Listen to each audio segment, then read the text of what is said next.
How's it going, ladies and gentlemen? Welcome into the 2024 Sun Conference Softball Media Day hosted by NAISB. I'm your host, Reagan Harrell. Thank you so much to the Sun Conference for giving us this opportunity to do this. We are joined by Warner Softball's Coach Megan Smith and Madeline Morton. Coach Madeline, how y'all doing? We're doing well. Awesome. Coach, let's start with you. You just tell us a little bit about Madeline and how much she means to the Royal Softball program. Absolutely. Madeline obviously was a transfer that came into us from Georgia Highlands. And we have just been so blessed to have her. It's been an exciting ride since she's been here and just all that she has accomplished. And when you have a pitcher of this caliber, it speaks volumes of her work ethic and who she is as a person, her character, and just the time she puts in off the field, honestly. And we are just so excited to still have her here another year, with her being a grad student. And we're very excited for this season. Yeah, you said that she was a grad student. One of the big storylines in June, July, and everything as far as players coming back and using that fifth year was Madeline to deciding to do that. I think there may have been some people in the Sun Conference who may not have been too excited that she's coming back, but I'm sure the Royal Faithful are really happy. Madeline, let's talk about that. I mean, what made you come back to Warner after graduating and having an incredible, stellar senior year with a 1.2 ERA and 197 strikeouts? Well, for starters, I mean, I love the sport. I've been doing this since I was 7 years old, so like my heart is still here. And I found a program where I love my coaches and I love what they have built here. And I mean, there's clearly some unfinished business that's still need to be taken care of. Absolutely. Coach, obviously any college head coaching position is incredible, but what does it mean to you to be back at Warner these last couple of years where you were an all conference outfielder and being able to lead the Warner softball team? Yeah, so when I had an opportunity to come back as an assistant coach for 6 years, it was just a blessing. I learned so much just in the college world, the NAIA, right? And learning how to grow as a coach. But now going into my fourth season as head coach, Warner it changed my life for the better when I transferred in here and I played, and I love the game. I love the sport. I love learning more about it as we grow as a sport, and it has grown so much over the years. But just coming back to, the school and where I played and graduated, it's really awesome to be able to go out on that same field every day and coach my girls up and just really have an awesome time. All right, Madeline, how would you describe the culture of the Royal softball team in your 3 years there?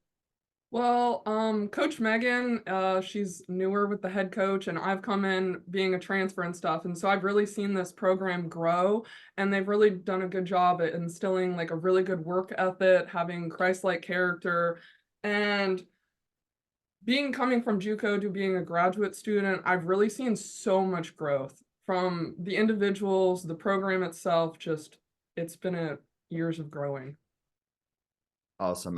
Coach, I think for the average fan, when you look at what y'all's record was last season, I don't think that really paints the full picture. When you look at what happened the back half of the year, you go 9-3, 7-3 in Sun Conference play, and then you win 3 tournament games, and the 2 losses being 1-0 to Coastal Georgia and Southeastern, the 2 teams that represented the Sun Conference and opening round respectively. I mean, how did you use that momentum heading into this season? Well, we were fired up at the end of that tournament. Just knowing that we lost and they were close games, 1-0, and Coastal and Southeastern being, 2 of the top 2 teams in our conference. So, when you're going up against teams like that, it pushes you to be better. And it didn't really speak of who we are as a team and a program. We didn't do so well offensively like we had wanted to do. But I will say our returners that came back, I mean, we talked about it all summer. We talked about it in the off season in the fall, and we just used that to fuel us going in to kick off this spring season in a couple of weeks. And we feel like we have some unfinished business, and we have a brand new team this year. And so we're excited. All right, Madeline, we talked about your numbers earlier, which were incredible. Some of the best pitching numbers in the NAI. You had a solid year before that. I mean, you put up good numbers in 2022. What was the biggest difference? Like, what did you do to really elevate your game, and what's going to be important to keep it at the same or similar numbers as 2023? If you improve on it much, then I mean, hats off to you. Well, the goal is to keep improving.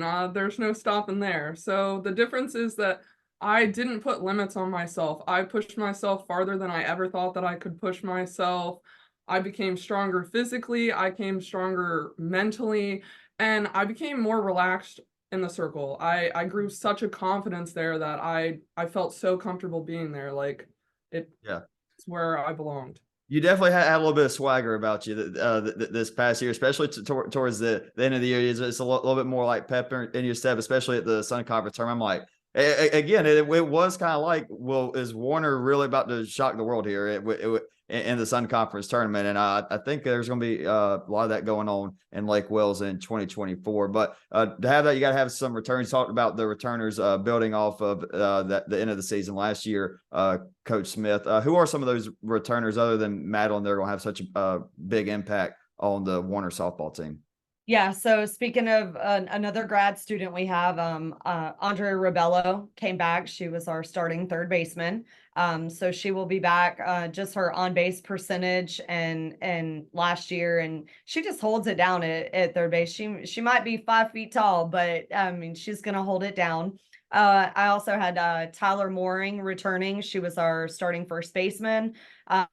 And we're going to see some mound time out of her this year. I think she's going to be an asset for us in the circle, as well as Allie Hughes, a pitcher returning. She's a sophomore this year.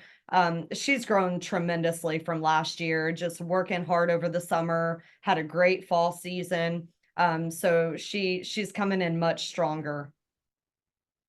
Awesome. What about new additions to the Royal softball team? Who should the Warner fans be excited to see in Lake Wales this year? Yeah, I think they're going to be excited to see our shortstop. I had recruited in a transfer shortstop, Raylan Rowland. She's going to be key for us this year on both sides, defense and offense this year. And I have a freshman, Grace Durstein.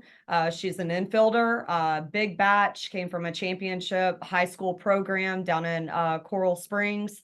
And she was a leader on that team. So she's going to be very exciting to watch this season. Awesome. And this last question is for both of you. Madeline, we can start with you. You both are veterans of the Sun Conference, or with coach for you playing and coaching, Madeline with you just playing, but still this being year 3, you guys see pretty good Sun Conference teams. Can you also talk about what it's like competing in the Sun Conference week in and week out? I think that the Sun Conference is underestimated, and I think it's really overlooked. It's at any level of college, there's going to be a lot of competition and stuff, but this NAIA here, it's really tough. There's a lot of girls with a lot of talent here. And Coach, how about you? Yeah, I think we've grown so much just since I came into the Sun Conference and started coaching. But even over the past 3 years as a head coach, I mean, we have grown tremendously, and just the competitiveness. I mean, just when you're watching those tight games and scores that are very close, I mean, just the level of athletes that we're able to recruit and bring into our programs across the board. It's fun. It's so fun to watch all of our teams play in this conference. And then with new college coming in next year, going back to hopefully getting us 10 teams in our conference, the growth it's going in a positive direction for us, and really keeping our top 2 teams with Coastal and Southeastern that are in the polls and just getting that nationwide recognition. I think that helps us. And if some of us others can kind of get back in those polls to receiving votes and things like that, it's just going to show that we're growing as a conference. Obviously, I'm really excited to see y'all, see Weber get back into it. I think Kaiser, St. Thomas. I think there's a lot of upcoming schools like you were saying there that are going to be. And another thing, they're going to continue to put pressure on the Southeastern and Coastal Georgias of the conference. But Coach Smith, Madeline, I really appreciate y'all coming on. Thank you so much, and good luck in 2024 campaign. Thank Awesome. you. Thank you so much.